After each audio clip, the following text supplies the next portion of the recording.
Good evening. This is Akashvani. I'm Anuja Kumar with the news at 9.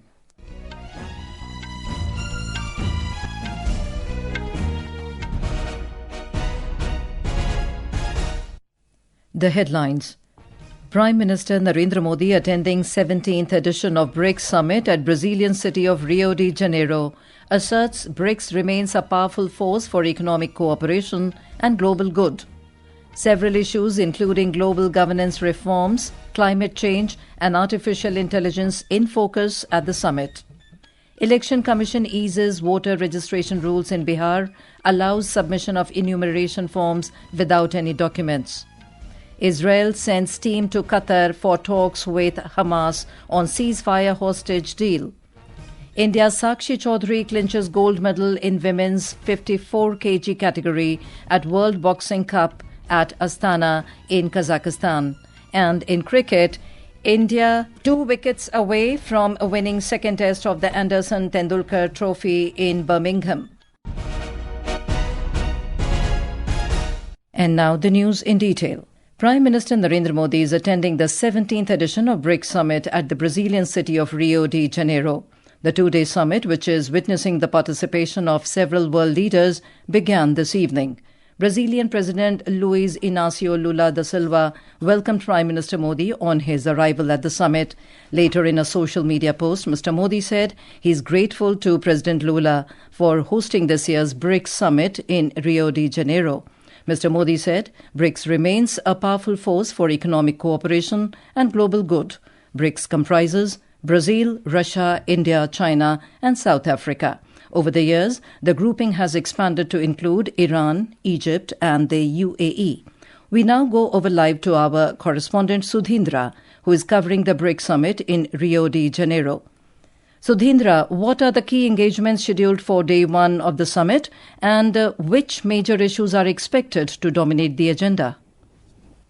Well, Anuja, today on the first day of the summit, the permanent members of the BRICS took up issues related to peace and security in the region and global governance reforms.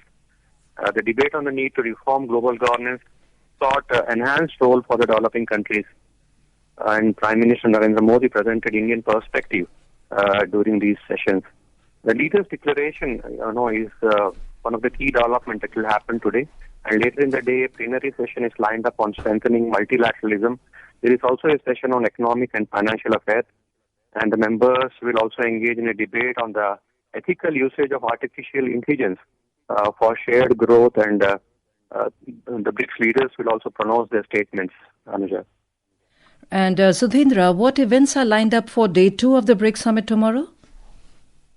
Yeah, Anuja, on the day 2, there will be a plenary session on environment and COP30 Environment Summit that is going to take place in Brazil in November. Climate negotiations, are always considered the most important agendas in such global forums, Anuja. Thank you, Sudhindra, for that update. Prime Minister Modi is also likely to hold bilateral meetings with world leaders on the sidelines of the summit. After attending the summit, Mr. Modi will head for a bilateral visit to Brasilia, the first by an Indian Prime Minister in nearly 6 decades. During the visit, the Prime Minister will hold meeting with Brazilian President Luiz Inácio Lula da Silva on deepening strategic ties between the two nations across several key sectors including trade, defence, energy, space, technology, agriculture, health and people-to-people ties. Prime Minister Modi reached the Brazilian city of Rio de Janeiro this morning on the 4th leg of his 5-nation tour after concluding his successful visit to Argentina, where he held a productive meeting with the President Javier Milei yesterday. Prior to his visit to Argentina, Prime Minister Modi had also completed productive visits to Trinidad and Tobago as well as Ghana. Following his engagements in Brazil, Mr. Modi will head to Namibia, the final destination of his 5-nation tour. Union Cooperation Minister Amit Shah has emphasized the vital role of cooperative societies in driving the country's economic development. Mr. Shah was speaking after inaugurating various development works of Amul and the National Dairy Development Board at Anand in Gujarat on the occasion of completion of 4 years of the Ministry of Cooperation. दूध से लेकर banking तक चीनी मिलों से लेकर marketing तक और कैश क्रेडिट से लेकर डिजिटल पेमेंट तक आज सहकारी समितियां सक्षमता के साथ देश के आर्थिक विकास में योगदान दे रही है।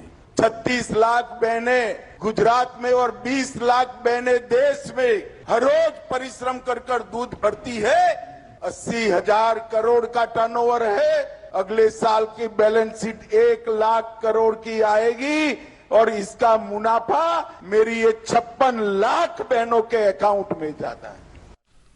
On the occasion, Mr. Shah also paid tribute to eminent thinker and educationist Dr. Shyama Prasad Mukherjee on his birth anniversary today.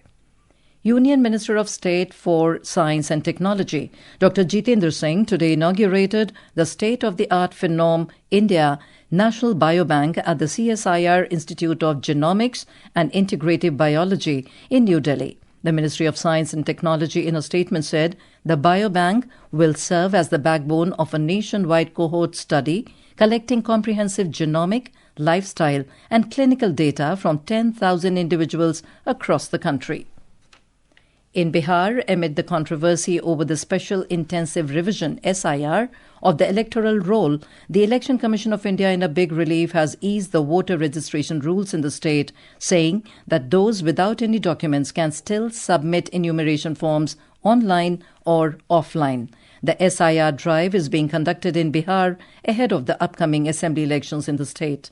This facility comes at a time when complaints were received from various parts of the state that many voters lack the 11 types of documents specified by the Commission to be submitted along with enumeration forms. The last date of submission of enumeration forms is 26th of this month. More from our correspondent.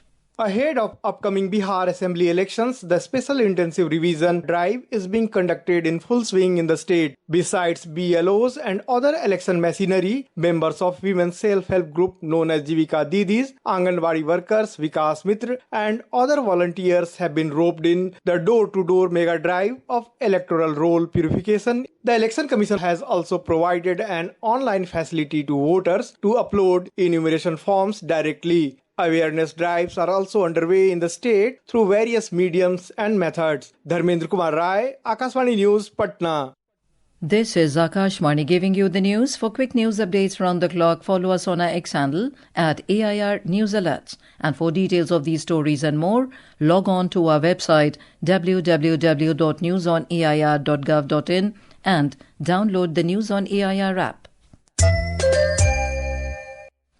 Himachal Pradesh remains in the grip of intense monsoon rain. Several incidents of cloudburst have been reported in Mandi and Chamba districts, severely disrupting normal life. The India Meteorological Department has issued warnings for heavy rainfall and potential flash floods across 10 districts over the next 24 hours. In view of the forecast, authorities have urged residents to stay alert and take necessary precautions. More from our correspondent. According to State Disaster Management Authority, in the 16 days since June 20th, the state has witnessed 14 incidents of cloudbursts and 8 cases of flash floods due to intense monsoon activity. So far, 78 people have lost their lives in rain-related incidents, 121 have been injured and 37 are still missing. Mandi district has been the worst affected by natural disasters. Relief and rehabilitation efforts are underway on a war footing. Meanwhile, the Meteorological Center in Shimla has issued a red alert for heavy rainfall in Kangra, Mandi and Sirmaur districts over the next 24 hours. Ritesh Kapoor, Akashvani News, Shimla. Uttarakhand Chief Minister Pushkar Singh Dhami today conducted an aerial survey of the areas affected by heavy rains in Uttarkashi district and took stock of the situation. Following the survey, the Chief Minister stated that relief operations are being carried out on a war footing. We have a report. Chief Minister Pushkar Singh Dhami conducted an aerial inspection today to assess the damage caused by heavy rainfall and landslides near the Sly Bend area on the Yamunotri route. During the survey, he also observed damage caused to roads, bridges, agricultural land and residential areas. The Chief Minister said that the relief and rescue operations would be reviewed again after assessing the actual situation of the affected areas. He appreciated the efforts of NDRF, SDRF and the district administration engaged in the relief and rescue operations. He directed the officials to ensure adequate shelter, food, medical assistance and other essential supplies for displaced families. Santosh Thapliyal, Akashvani News, Dehradun. The IMD has issued a red alert for Palghar district and Pune Ghat area in Maharashtra. Orange alerts have been issued for Thane, Ratnagiri, Raigad, Ghats of Nashik, Ghats of Satara, Chandrapur and Gadchiroli districts, while an yellow alert issued for several districts including Mumbai.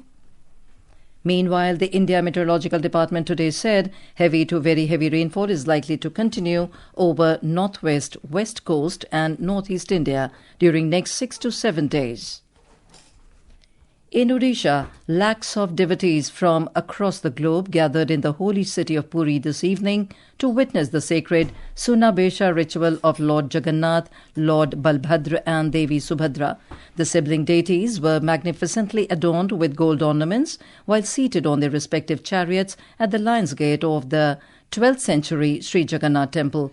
This grand ritual follows their return journey from Sri Gundicha temple, marking the end of their 9-day annual sojourn known as the Bahuda Yatra. We have a report. On the auspicious occasion of Ashada Shukla Ekadashi, Lord Jagannath along with Lord Balabhadra and Devi Subhadra are adorned in the magnificent Sunabesa or the golden attire this evening and are offering darshan to devotees atop their 3 chariots at the Singhadwar in Puri. The Sunabesa, one of the most significant events of the Rath Yatra and is a rare and mesmerizing sight. It has transformed the Bada Danda, the grand road in Puri, into a sea of about 15 lakh devotees, all eagerly witnessing the deities adorned in resplendent gold ornaments. Sunabesa Darshan will continue till 11 tonight. As per the rituals, the deities will be offered Adharapana, a delicious drink, on their chariots tomorrow. Prakash Das, Akashvani News. The Ashurai Muharram was observed with due reverence and solemnity in different parts of the country today. The day marked the martyrdom of Prophet Muhammad's grandson, Hazrat Imam Hussain, and his companions who laid down their lives in Karbala for upholding truth, righteousness and justice. Prime Minister Narendra Modi, in a social media post, recalled the sacrifices made by Hazrat Imam Hussain. Israel has sent a negotiating team to Qatar today for talks with Palestinian armed group Hamas on a ceasefire-hostage deal. The Israeli Prime Minister's office in a statement today said that after assessing the situation, Israel accepted the invitation for close talks. It said Israel agreed to continued negotiations for the release of Israeli hostages held in Gaza based on the Qatari proposal.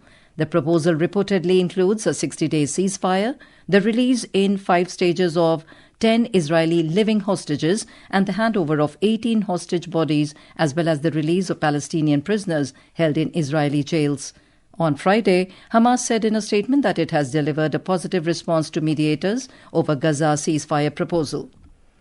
And on to sports. In boxing, 2-time youth world champion Sakshi Chaudhary clinched India's first gold medal in the women's 54 kg category at the second World Boxing Cup in Kazakhstan, Astana, today. She defeated USA's Yoselin Perez with a dominant 5-0 unanimous decision in the final. Meanwhile, 3 other Indian boxers settled for a silver medal in the tournament, including Meenakshi in the women's 48 kg category, Pooja Rani in women's 80 kg event, Jugnu in men's 85 kg category. In cricket, India are 2 wickets away from registering a historic win in the second test of the Anderson-Tendulkar Trophy at Edgbaston in Birmingham and levelling the 5-match series 1-1.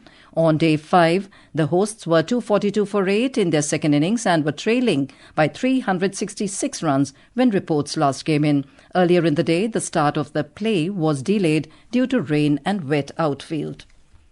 And now, before we end the bulletin, the headlines once again. Prime Minister Narendra Modi attending 17th edition of BRICS Summit at Brazilian city of Rio de Janeiro.